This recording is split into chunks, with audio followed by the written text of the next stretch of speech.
June 11th meeting of the Tecumseh Police Services Board. I'll call it to order. And I will note for the roll call that everyone's present. And for the sake of those who are listening in or watching in, it is Mayor Gary McNamara, our Deputy Mayor Joe Becchetti. Our members are from provincial appointments are Mark Gomes and Paul Sweet. My name is Chris Hales. I'm chair, as well as being the town of Tecumseh appointment. Representing the Ontario Provincial Police this afternoon is our Inspector Glenn Miller, our Staff Sergeant Jamie Smith, our Sergeant Byron Hornick, and assisting us from admin is our Secretary Margaret Mysick Evans, as well as our recording secretary is Ellen Proichat, and assisting us with IT work is Sean Firth. So that's our roll call. I'd ask all those in attendance if there's any disclosure of pecuniary interest to be declared based on the agenda today. Seeing none, I'll move on. We have to have an approval of the agenda of the last Police Service Board meeting, which was this Police Service Board meeting as appendix. So I'd like a motion that the supplementary agenda for the Police Service Board meeting dated Thursday, June the 11th, 2020, as duplicated and delivered to the members thereof be accepted. I'm looking for a mover. Mark Gomes, and seconded by Mayor McNamara. Are there any discussion on the agenda at all? I'll just note that we will have a small presentation by Mayor McNamara under new business. So all in favor of the agenda? Passed. Approval of the previous minutes, the Police Service Board meeting of May the 14th. That the regular minutes of the May 14th, 2020 Police Service Board meeting as duplicated and delivered to the members thereof be adopted. And I'm looking for, is there any comment? I'm looking for a mover. Paul Sweet, seconder. Mark Gomes again. Are there any comment on that? Margaret, please. Yes, through you, Mr. Chair, it was pointed out through, as you know, the minutes for the Police Service Board go to Council. And yes. The minutes for the May meeting were on the Council agenda for June 9th, regular meeting of Council. Prior to that, there was some back and forth correspondence with Councillor Dowie, who had reviewed the minutes, and particularly the comment with respect to parking. So I draw your attention to page 4 of the minutes under K, old business, 1A, and the first bullet point, which relates to many bylaw offenses relate to parking infractions, often repeated. The police do not have the ability to seize vehicles. And so Councillor Dowie questioned that based on a previous report that was presented to Council, as well as back and forth with the Highway Traffic Act. His comments were forwarded to Inspector Miller for a response, and Inspector Miller, I guess, corrected that particular statement in his response. So I'm wondering if perhaps the second sentence of that bullet point might just be removed from the minutes. I'll leave that to Inspector Miller, perhaps, to help me out with that. I don't know, Glenn, do you have your minutes open in front of you? Yeah, I just have really just my copy of what I forwarded to Jamie and on to Mark. That's kind of what I've got, exactly the comments that I made. Okay. So are you in agreement that we can remove that bullet point then from your report? Yeah, I mean, just for, you know, I often speak in the. Go ahead, please. Yeah, sorry, Mr. Chair. Yeah, I often, when I speak very strategically in the broader scope of issues. Yes. You know, I have my response. I can read my response if the board would like to remove that particular comment.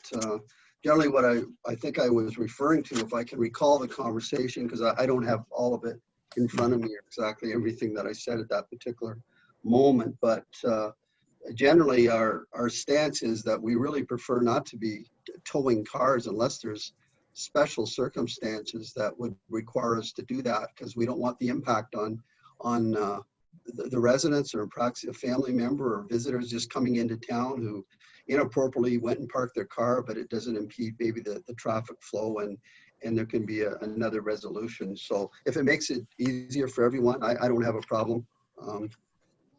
Margaret, would that satisfy Councilor Dowi's objection to what was said? Well, yes, I think it was more in the spirit, through you, Mr. Chair, of ensuring that it was accurate relative to prior reports to council. And I think the removal of that sentence, the second sentence of that bullet point, would just tidy things up a bit. I have no issue with that because it really doesn't, it doesn't change the idea that we still have some parking infractions to look at. So if that's acceptable to Inspector Miller, I don't think we need to amend our motion or anything. I think we'll just take care of that. Yeah, Well, I think it just as amended, your motion is minutes adopted as amended. All right. So based on that discussion, all in favor? And it is passed. Thank you. I just, it's very rarely that we have something come back to us on our minutes, and I'm very glad that Councillor Dowie does read what we discussed. That's a very good thing. We appreciate that.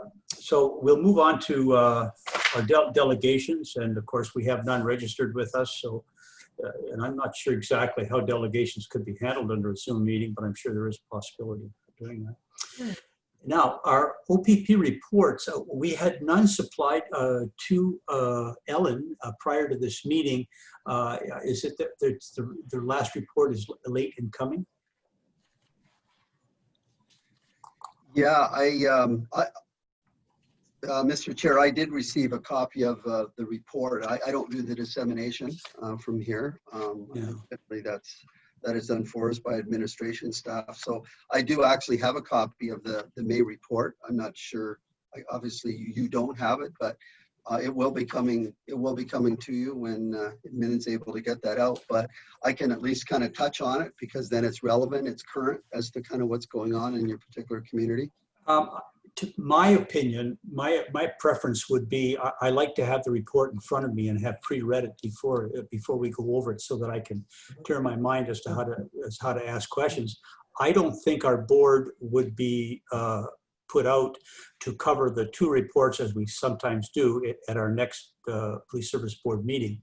Now, I don't know if we need to vote on that. Maybe just a straw poll. And Paul, would you like to hear what Inspector Miller has to say? Better unmute, Paul. So, Paul, you need to unmute. I'm not sure what you said. No, I'd just like to make a motion that we defer the monthly report for consideration till the next Police Services Board meeting. Okay, we would need a seconder on that. I'll support that. Okay, Glenn or Gary. So is there any comment on that? I'm certainly in agreement. I think everybody is. So Inspector Miller, I'm sure it's good to you that we can cover the two reports when we have the background data and the charts to refer to. All right, all in favor of the motion? And it passed. Thank you very much. So we'll move on then to reports.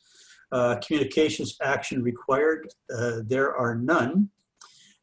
So communications, item J of our agenda, communications for information only. We have the OPP Municipal Policing Bureau report dated June the 20th regarding security checks and revenue distribution processes. Now, I read that letter. There is really basically, it's to inform the general public that anybody applying for a security check, the Ontario Provincial Police have placed into effect COVID-19 protocols for both handling paperwork online, so it's paperless, and also for paperless payment. So it's a pretty straightforward thing. So we'll move past that. Item number 2 is a memorandum from the OPP Commissioner Thomas Creek dated June the 4th, 2020, and it's the recent protest activity. And I would like our Deputy Mayor, Joe Piketty, he graciously found the Windsor Police Service comments on protest activity, brought it to our attention. So, and we forwarded it to the OPP and asked for their comment on it. So, Joe, maybe you want to kick it off. And thank you, Mr. Hales. Basically, you saw what happened the last few weeks with the things that are happening in the protests, especially with the Black Lives Matter. And in terms of, you know, people speaking out in terms of support, I noticed that one tweet or correspondence from the City of Windsor, I thought, oh, it's something that if you remain silent, that you are not supportive or you condone and or whatnot. And I thought, well, what's our position? And so that kind of raised a curiosity on my part in terms of we do have our police through the Ontario Provincial Police. Is there maybe a certain correspondence that they've created that maybe we should make part of our minutes so that we're not silent? And I know I haven't spoken to our mayor, but it's something that you see throughout, whether it be NHL, the league, the president, celebrities, you're starting to see universities, different people. Even the one in Windsor was criticized for remaining silent, and there was some kind of protest against that administration there. So I just wanted to bring it up in terms of, you know, I want to do what the right thing in terms of if it's something that we do have in our possession, that we make it formal. So whoever asked, that we do have something official coming. yeah, and so because of that concern and the copy of the Windsor Police Service general statement, I passed that on through to Inspector Miller, and I think Margaret, you're copied and for admin. And we got a formal response, which I guess was sent out to all of the Ontario Provincial Police out of Aurelia. And do you have that in front of you, Glenn? I don't know if you do or not. Yes, I do. I think it would be great to read that if you would. Yeah, I'd be pleased to, for sure. So I believe that the corporation of Tecumseh will be getting the same memo from the commissioner. However, it will be addressed to probably the mayor and members of the police service board as well. Yeah. So when we reached back to the commissioner's office and his staff, that's when they started preparing that, and the commissioner sent that out very quickly. But if you allow me just to read that for the benefit. I'd love to have it read into the record. I think it's a good answer. Sure. So this is a letter that was dated June the 4th, 2020 from the Office of the Commissioner of the Ontario Provincial Police, Commissioner Thomas Carrick. The unjustified and criminal acts that led to the death of Mr. George Floyd have caused the public to question its trust and confidence in our profession. There are members within the Ontario Provincial Police and communities we provide policing services to who are hurting and feeling frustrated and outraged. It is important for us as an organization to have the courage to openly discuss these incidents in a respectful, compassionate, and a professional manner. It has become clear that in order to maintain the trust and confidence of our communities and in support of our members, we must not only speak out against racist behavior, but listen to what Ontarians are telling us and ensure that our actions align with our words by exemplifying our values, by interacting with respect, compassion, and fairness, something I believe our members do every day. Over the course of the last few days, we have witnessed anti-racism demonstrations expanding from urban centers to jurisdictions policed by the Ontario Provincial Police. And we are reminded of our responsibility and duty to respect the right of everyone to freedom of expression and peaceful assembly. Our role is to ensure public safety and to keep the peace. In many of these instances, the Ontario Provincial Police liaison team will work with groups to provide a safe and peaceful opportunity for demonstrations to exercise their constitutional rights. This is a unique time in which the rights of freedom of expression and movement must be considered against the current public health recommendations of physical distancing and the emergency orders in place in the province. Our primary duty is to preserve the peace, maintain public safety, and investigate unlawful activity. Members should use their discretion and judgment to consider all circumstances and balance it against the rights of the public to peacefully demonstrate. In closing, I wish to reiterate again that racism and racial discrimination have no place in policing. The event that occurred in Minneapolis with George Floyd was unconscionable and unacceptable. There should never be any doubt that the OPP stands for our values and equal respect for all. This is an opportunity to be mindful of our biases and work towards a truly inclusive, authentic workplace and community with equal freedoms and treatment for everyone. And that's signed by our commissioner. So this is the messaging that he has provided that all the municipalities will have. And that's the decree that we certainly follow, and that's really kind of enshrined in our values as well.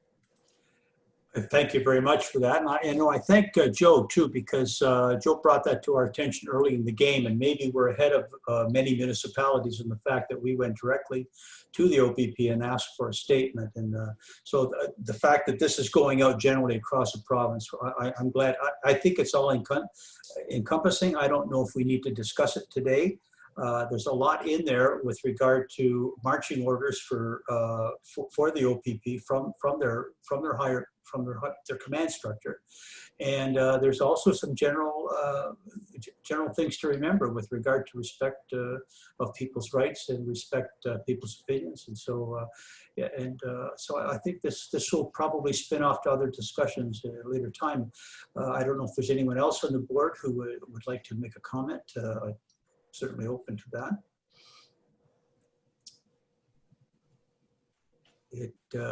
Please, Paul, you unmute yourself, Paul, and fire away. No, I just think that we might want to prepare something that if, the community asks, what can the Tecumseh Police Services Board, where we, as far as OPP policy, I think we need something just to identify from the Police Services Act is what we can and can't do in that, because I think at some point someone may question, how to, what can, that we just let them know that we can't make provincial policy and things like that, and what our limitations are as far as the policy for the entire provincial police. I suspect that those questions will go to council. I think there's precious few citizens know that there is a police service board. I think council would by that time have received this official document from the commissioner. And I think we can certainly supply the support to council with regard to what the new Police Services Act has to say. There is standing policy that the OPP can, at a moment's notice, can grab. That's, their marching orders as to how they police. So I think between those two things, we could certainly supplement for any citizen who's interested in an in-depth discussion about policy. I think we could support that. I'm not sure we have to be proactive, with regard to us doing it, but I think we can support council. And maybe I would ask Margaret. I think that's probably the way it's going to happen. I would think is council will get this information, and they may request of us some backgrounding on it. Through you, Mr. Chair. Yeah, I think that for one thing, the commissioner's letter is published on the public agenda for the Police Service Board, so any member of the public can obtain that position from the PSB agenda. And then if that document is circulated further to mayor and members of council, it would then go on a public agenda on the town's website as well. So the position of the OPP would be made known there. And if there were questions that arose, I'm thinking that people wouldn't, I agree with the chair that they probably wouldn't do that kind of a deep dive. But if there were, then I think that we would address it through council. Yeah, I agree. Any other comments or questions? Okay, well then we'll move on to our electronic meeting we had, was our 2020 annual general meeting of the Ontario Association of Police Service Boards. It's a massive, there's a massive number of people on that Zoom meeting and no faces, so I'm not really sure how many members of our administration or our police service board were in attendance. I would, Gary, Mark, and Paul, well, look at us, we're keeners, so we were all on it. Good. It was, in my opinion, a pro forma meeting. I think it was, if I was to be unkind, I would say it was cooked. There were items brought up immediately. There were people moving, seconding, and voting. There was not discussion, some of which I was astounded at, and I'm in the fact that our association lives on the dues that are paid by our ratepayers or our municipalities, and if you looked at their income statement, it was down. And there was no attempt made to how they were going to reconcile that or move forward on that.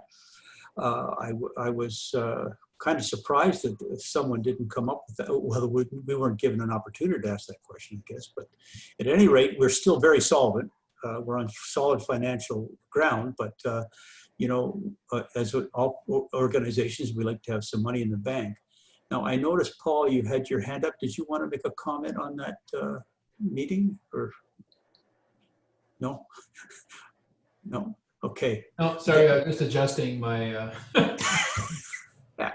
Funny, the camera never misses a thing. Oh, I know. Mr. Chair, Yes. it's Gary. The only comment I would make is you know, under the circumstances in this medium, in terms of delivering this type of meeting, it's very, very hard to have, I guess, a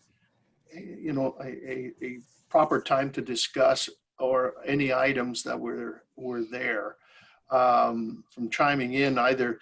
And I thought it was very difficult because for us, it's easy. As the numbers increase, there you had to go through a chat line, you had to go through another individual and down the line. And it was very, very difficult. By the time, you know, you could have had to ask the question, the motion was moved and gone.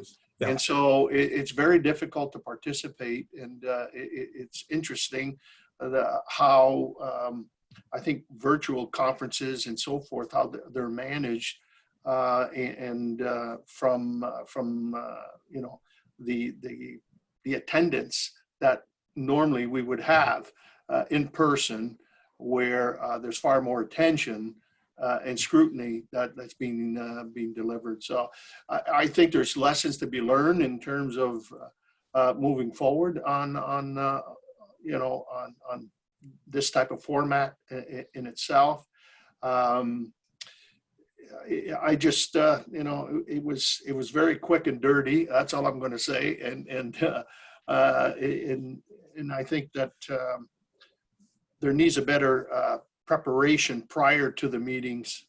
And you know, it's almost like trying to prepare resolutions ahead of time so you can have a proper discussion down the road. But I don't, outside of that, I really I'm lost at words in terms of how do you make this more transparent and more open. That's something I think that the zone and others will have to really work on.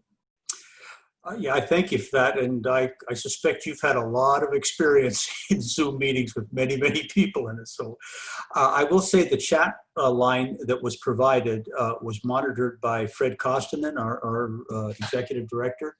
And I did during the meeting send him 2 messages, essentially because we were given the privilege of having the AMO white paper presented to us the month before. I was wondering if they were going to talk about the position of the board. Fred came back and said to me that the board had received the white paper, but they wanted to spend some time to discuss it internally and come up with their response, or I suspect that they would probably support most everything that was in that AMO white paper, because I think it pretty much it pretty much pushed forward all the things we've discussed about the new act and the regulations to the act. So we could I think put that to bed and move on from that. I would like a motion that the correspondence detail that we talked about above and J13, the communications for information only be received. And I'm looking for a mover, Joe, and seconded by Joe Bacchetti, and seconded by Gary McNamara. Any discussion? Any further discussion? All in favor? And passed. Okay, thank you. Well, old business, Town of Tecumseh Citizen Satisfaction Survey. And Margaret, I forgot to ask you before the meeting, will you be speaking to that? I think you. Yes, Mr. Chair, I just thought that I would let the Police Services Board know that we have a land on a mutually convenient date for Inspector Miller to make a presentation to council, and that would be July 28th. Excellent. Now, that will be at the regular council meeting, which commences at 7 p.m. And then, of course, our Zoom meetings are available online. So any of the board members that want to, be in the audience are welcome to do that. yes, okay. I don't think there's any input required from our board because we kind of thoroughly talked about that. And I think our recommendation was that Inspector Miller talk directly to council. Great. Okay, excellent. And thank you, Margaret. Excessive vehicular noise. There has been a report. Inspector Miller, did you want to speak to the report that we got, I think, late yesterday? It's extensive and with regard to amending a bylaw. I see that you did look at the Edmonton bylaw as well as the Windsor bylaw, Toronto. I wonder if you could maybe just encapsulate what your findings were. Yeah, thanks very much, Mr. Chair. And actually, it was Staff Sergeant Smith that did the work on that. So with the blessing of yourself, Jamie's going to give the overview. Perfect. Yeah. Thank you, Chair Hales. And just see if we can get the noise issue here fixed before we go forward. Just kill your speakers. Yeah.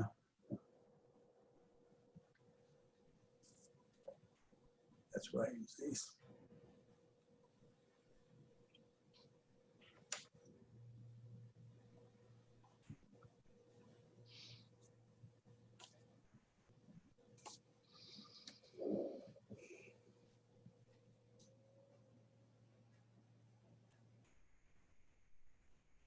Yeah, either the speakers or through the computer. You can't have both.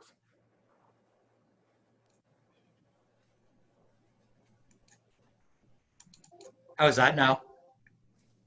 Yeah, we're just going off the one speaker here, so we had to kill that interference. So through the chair, Mayor McNamara.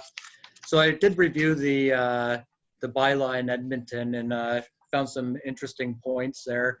And to move forward with this, the way they do their bylaw, you would require some equipment, which would be a decimeter that would be required to capture the noise from the motorcycles.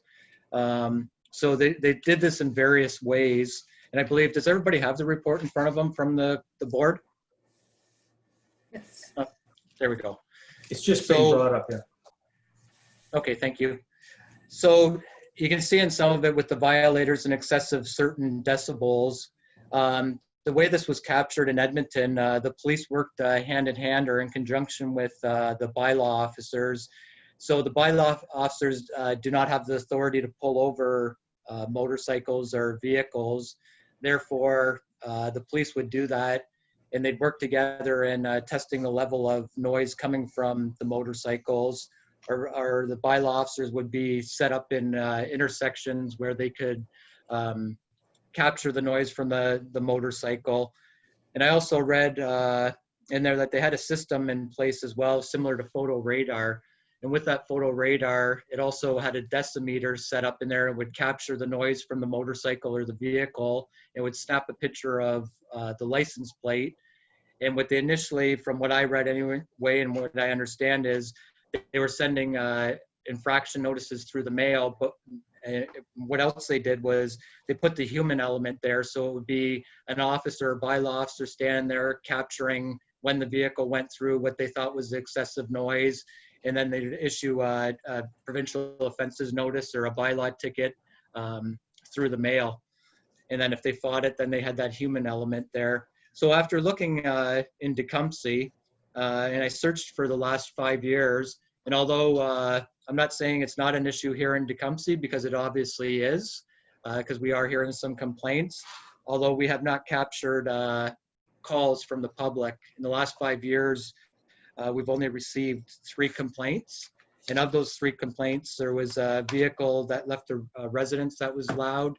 There was 2 vehicles racing down a highway together. And the last one was a race car that was being worked on within a garage. So after reviewing everything, there's a couple options that we could look at. And one of them could be, we could adopt a similar system to Edmonton, in regards to having a bylaw officer, having the ability to issue the infraction with decimeters, but that will require the purchase of the decimeters. And that could present challenges in court in regards to them being calibrated. What equipment are you using and what would be acceptable? So I explored a little bit further, and I contacted the prosecutor in Windsor and had a conversation with him in regards to what experience he had with the new Windsor bylaw. And unfortunately, due to COVID-19, they haven't experienced any matters that they had within the court or resolutions, first appearance prior to first appearance of resolution. So from that, I couldn't get anything from the courts here, but having that conversation with that prosecutor, he felt that we could fall under the Highway Traffic Act with the mufflers. And I mean, there might be a difference of opinions and how you read it and whether the muffler's been altered or it hasn't.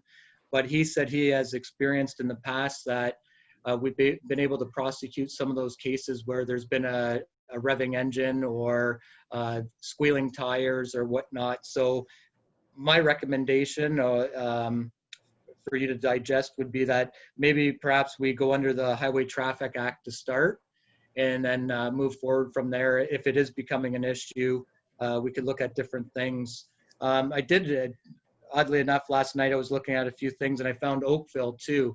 They have a bylaw that was passed and it's somewhat similar to the bylaw in Edmonton that was adopted. And it's interesting when I started reading, you know, Harley Davidson motorcycle in particular, the decibels that a normal out of the factory that any one of us could go by without any modifications is just about 10 decibels under what they have set for their noise. So if they are modified, I did read that it will read up to 115 decibels once they're modified, whereas when they come out of the factory, and I might not have this 100% correct, so please don't quote me, I believe it was 90 decibels, and their bylaw was set at 100 decibels. So I leave it for further discussion, but I think at this point, if it is an issue, I think if we get our traffic guys out in this area, and it could become subjective as to them pulling over the vehicles that seem like they have the noisy mufflers, and we can always inspect those mufflers to see if they've been modified, if there's been muffler deletes, or they've altered them in some way that it could fall under the noise bylaw. But I believe decimeters would be required if we decided to go down that route, and they would have to be supplied to officers or bylaw officers to capture the noise if a bylaw was written with certain decibel levels. If I could just put on my engineer's hat, the dB on the A scale, so the decibel reading on the A scale, it's an arithmetic average of the octave wave bands. It gives you an average. But the actual scale is a logarithmic scale. So the difference of 10 decibels is probably 4 to 6 times the sound pressure level by moving up only 10 degrees. It's a big change. 100 decibels, see in your research that you saw that violators in excess of 100 decibels on the A scale is painful. And with the time exposure, affects your tympanic membrane. It actually hurts you physically. I mean, so these numbers are not being unreasonable. 96 decibels on the A scale and 100 decibels on the A scale are loud. That's a painful noise. Probably Gary worked when he worked in factory work as an operating engineer, knows that they were required by law to put signs that you needed to have mufflers on anything over 90 decibels. So when you were walking through a compressor room and it was running at 90 dB on the A scale, you had to wear mufflers on your ears, because over a period of time you lose your hearing. So I won't dwell on that, but just to put some scope into our discussion here today, that these numbers are not being pansy numbers to say that we're taking away people's fun. A 90 decibel motorcycle is still a pretty loud motorcycle, you know.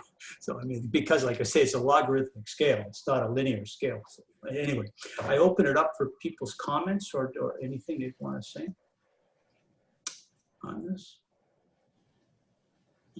Mark, I recognize Mark, or Paul. I'm sorry, Paul. I see you. Would you please turn on your mic? Thank you. Personally, I would be in support of the decibel, because the Highway Traffic Act, when saying unnecessary noise, it leaves so much to interpretation. And I think these days, you know, with people demanding that, you know, our police wear cameras, I mean, to give, it's too much. I think there's just, it's difficult to get into something that has that much variant in it. So I think the decibel, as you described, I think is a very reasonable thing to do. And I mean, I think it's something that can you hear me? Okay.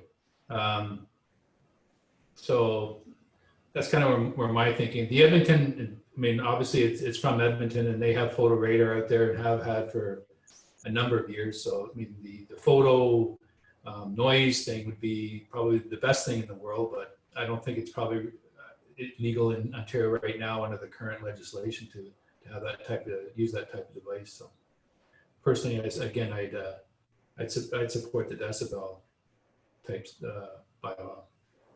Thank you. You're muted, Chair.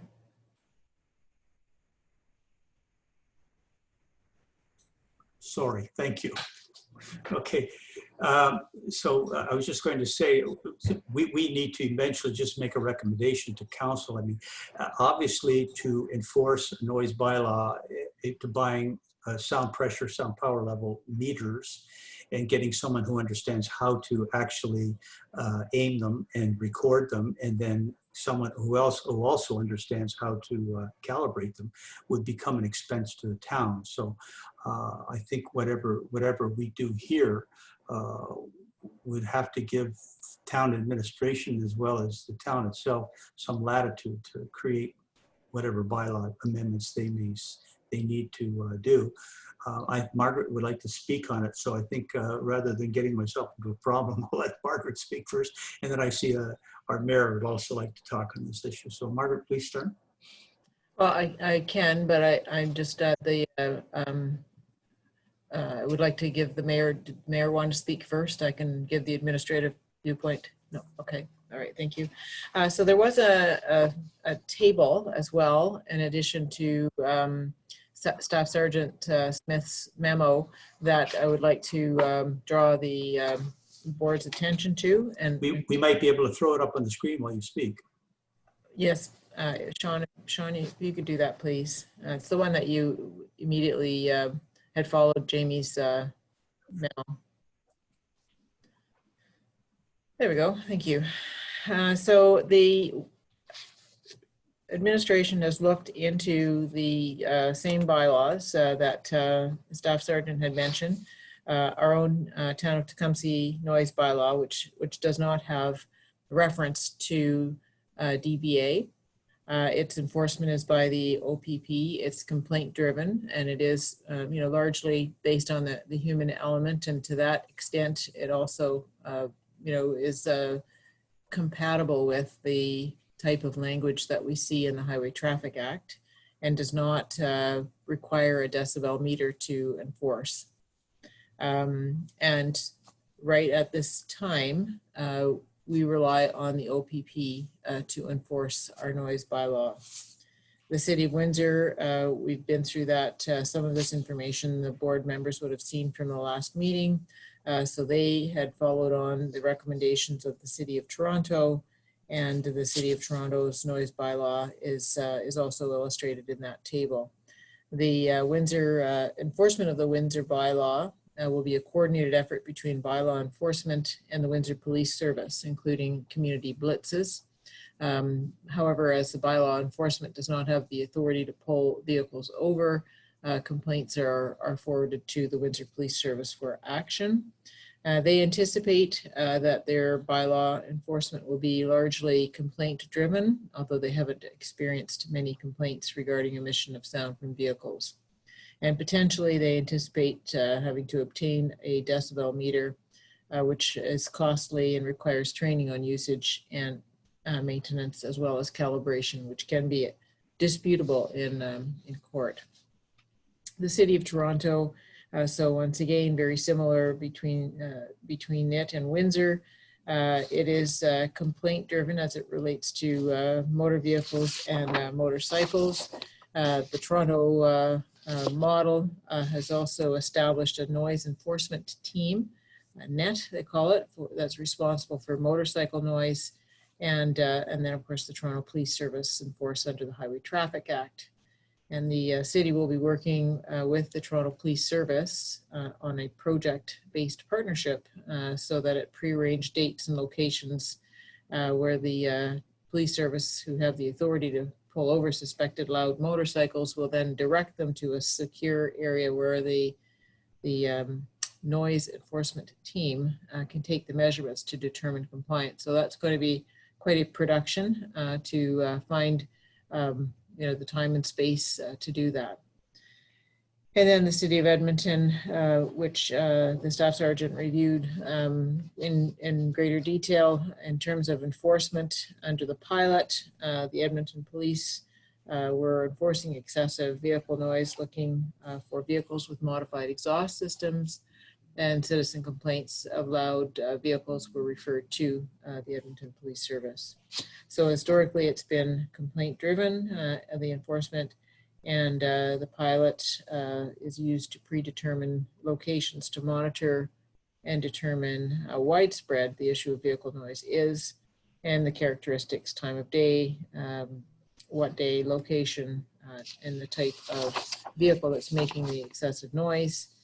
And they are using noise measuring and camera devices, as well as decibel meters. So these are, these cities are orders of magnitude larger than Tecumseh. And we have one bylaw enforcement officer that covers all of the other bylaws that are within our purview that have not been contracted to the OPP under the police service.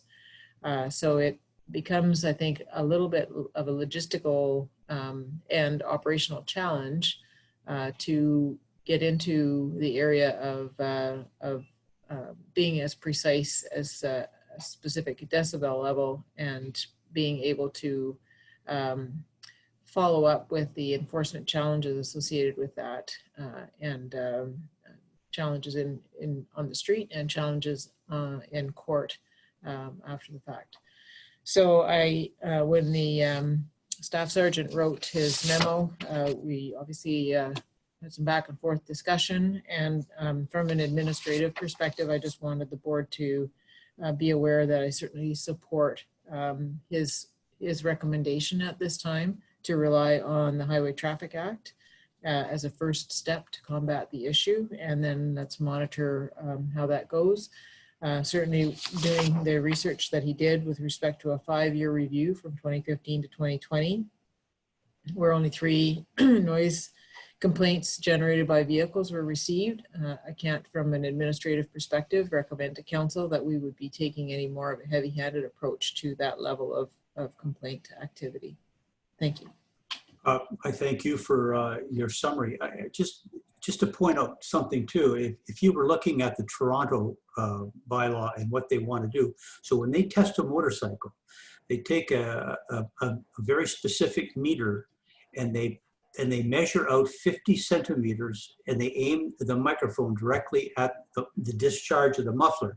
And the reason that is done is because sound travels in a wave that's an arc. It opens up and it dies exponentially as it moves away, because the area that same sound power or sound pressure is implied against is starting to quadruple, octuple as it moves away. So what happens is that noise at 92 dB on the A scale at 50 centimeters would not be comfortable to be near. So then, but then what that relates to, as someone cutting or sitting in their front yard and the motorcycle goes by and the motorcycle is 33 feet from them, that's another matter. So what that actual number, it might be 82, it may be 78. It's hard to know. You know, ambient noise is around 60 something. So anyway, I guess what I'm trying to do is put a little bit of engineering support to Margaret, saying, this is all doable. It's doable at a cost, and it's doable based on someone being trained in the science of what they are actually doing on behalf of the town, and then being able to back up their science if someone takes them to court and says, you know, that's balderdash, you know. And so it does lead us to other issues. Now, I don't want to cut the mayor's time, but Your Worship, I think you want to speak on this issue. I think still. Thank you. Thank you, Mr. Chair, and to certainly to Margaret's points. A lot of it is what I wanted to bring up, and I do believe that I think it should be a stage approach, and I think I support certainly with the Staff Sergeant Smith's recommendation. You know, this is something that's not new. I mean, years ago, back in 1970, 71, dating myself, being a motorcycle driver in that particular time, I remember being stopped by a police officer, and they used to have a special little stick that he used to shove into the exhaust pipes, and there was no meters, and if you were excessive noise, you got a citation. I mean, that certainly happened. The noise, it is an issue. I can tell you. You know, I worked at in a power plant. I worked in many power plants, but the last 30 years was in Hiram Walkers, and we were well signed over 90 decibels. You had to wear a hearing protection. I can tell you, that's why today I wear. I've got 4 ears now. I got 2 that are not working very well, and I got others that help supplement it. So noise is a nuisance. There is no question in that. And I think somehow we've got to send a message out. The problem is, I find, and I'm going to have to ask Staff Sergeant James Smith to help me on this one, is basically you can't chase the sound. In other words, there's complaints, but long gone. So I can make a complaint. How do you deal with it? The only way you can deal with it is through blitz, and no different that how do you enforce speeding is at times you go out there with that with photo radar and through enforcement. And I think I would like to see that. And I think there's enough mechanism right now, I think, through the Highway Traffic Act to be able to deal with that without going out and spending thousands of dollars and specialized equipment and so forth as we move forward. Usually, if you know those blitzes and so forth happen, and you don't know when they're going to happen, it kind of sends a message out in the community as well. Oh, you know, we got to be careful how we drive through Tecumseh and so forth. And it's not just Riverside Drive and Brighton; it's all over. I mean, the expressway is really bad, and we've noticed a big difference in the last 2 weeks where the noise level has actually gone down. And thank goodness it's because of construction.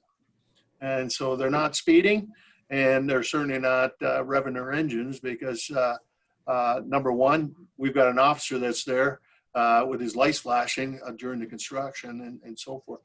But I can tell you at different points in the weekends and others, I'll tell you, it's like a racetrack through there, and noise, and it is disturbing in that regards. But I would recommend, long story short, I would certainly recommend Staff Sergeant's report and then recommend that to council as a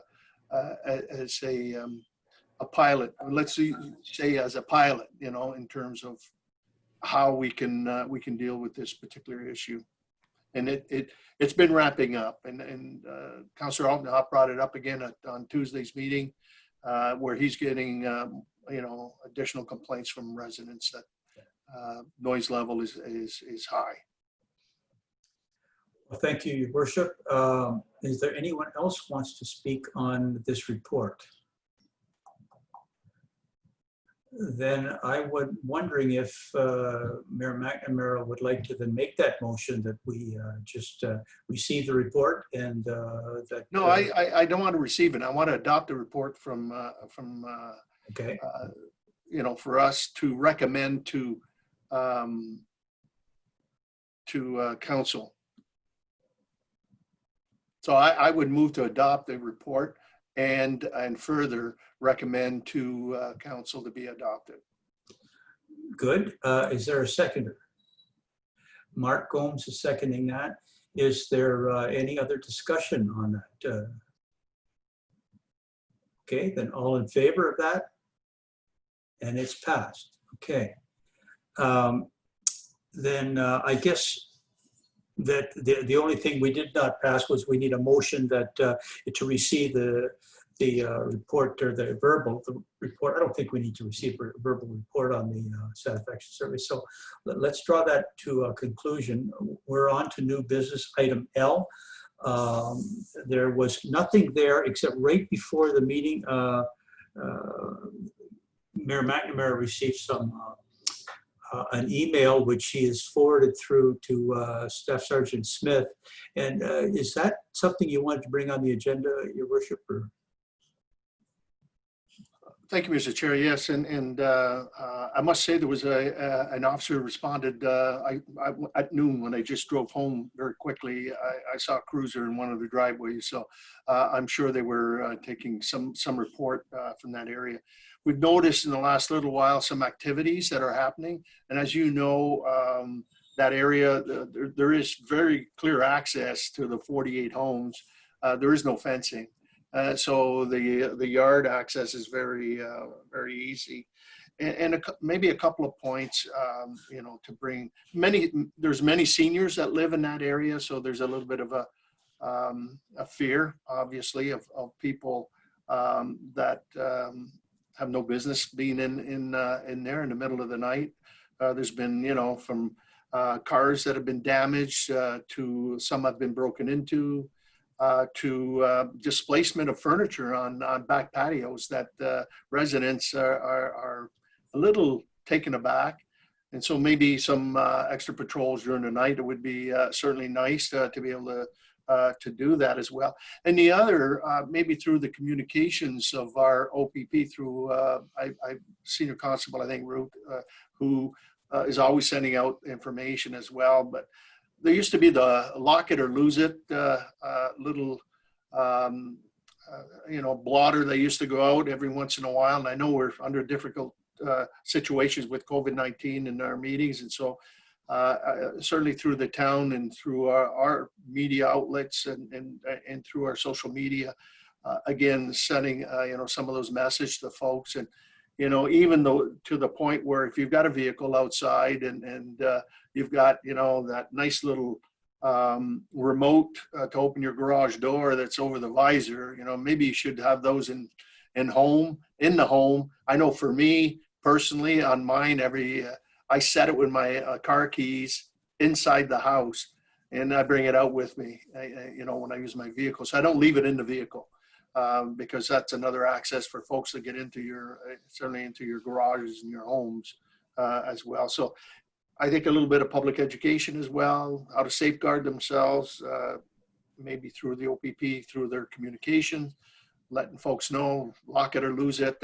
This is the time of the year as well. It's weather's getting warmer and so forth. And the only other suggestion, and the only other suggestion I would make, and is through council on our next meeting is, and I did have a conversation with some of the residents there, is put a sign up, neighborhood watch, and because the neighbors there do watch their neighbors' properties, and kind of again letting the unsavories know that somebody's got an eye on you, and so forth. So those are just a couple of points, but certainly thank you, Sergeant Smith, and for responding to my email real quickly, and for the officer who responded very quickly today as well. To your worship, to add to that, we know historically that from this month on, we get traditionally the kids are out later at night, as it's later hours before the sun sets, and there is mischief, kids walking the streets, get bored. So this is for the benefit of anybody who might be listening into this or watching this meeting right now, is if it's in your yard, you still have to lock all your vehicles. That's a lot of petty theft happens like that. And the other point I really want to make is that if you have an issue, you really need to call the OPP direct. It's very nice that we have a engaging mayor who doesn't mind jumping in on things like this and forwarding them through to but we really need people to talk directly to the Ontario Provincial Police when there's a problem. Okay. Paul, I just want to add that that's a very good point, but they did notify, I'm sure, the OPP. Is just that these are neighbors. We have a little newspaper called the Carmelita Crier, that the 48 people, they communicate with each other through email. And again, the neighborhood watch thing is good. I got that email through the editor of our little local paper, and then forwarded on to certainly the staff sergeant. I don't want to stigmatize that it's the youth. It's the opportunistic. I think Inspector Miller used to use that word all the time. There are sometimes crimes of opportunity, and so if you take the opportunity away, then they'll move on to somebody else. That's what we hope this is the case. And certainly we're reaching out beyond this incident to remind people that that first phone call you make is to the Ontario Provincial Police. Paul, did I see your hand come up, or did you want to make comment? No? No, sorry. Okay. All right. So, Your Worship, thank you for that. Bringing that brings us to item M, which is our next meet. Unless there is any other new business, right? I should ask that question. Going once, going twice. Fine. Okay. Our next meeting is scheduled for Thursday, September the 10th at 4:30. And I'm looking for a motion that there be no further business to discuss. The Thursday, June the 11th, 2020 meeting of the Tecumseh Police Services Board adjourned. And I'm looking for a mover. Nobody. Thank you, Mayor McNamara, and seconded by Joe Bacchetti. The politicians know how to call it. Meeting to close. Thank you. All in favor? And it's closed. Thank you very much, everybody. Enjoy the rest of your day. Yeah. Thank you, and have a great evening and good weekend. Yep. Take care, everyone. Take care, everybody.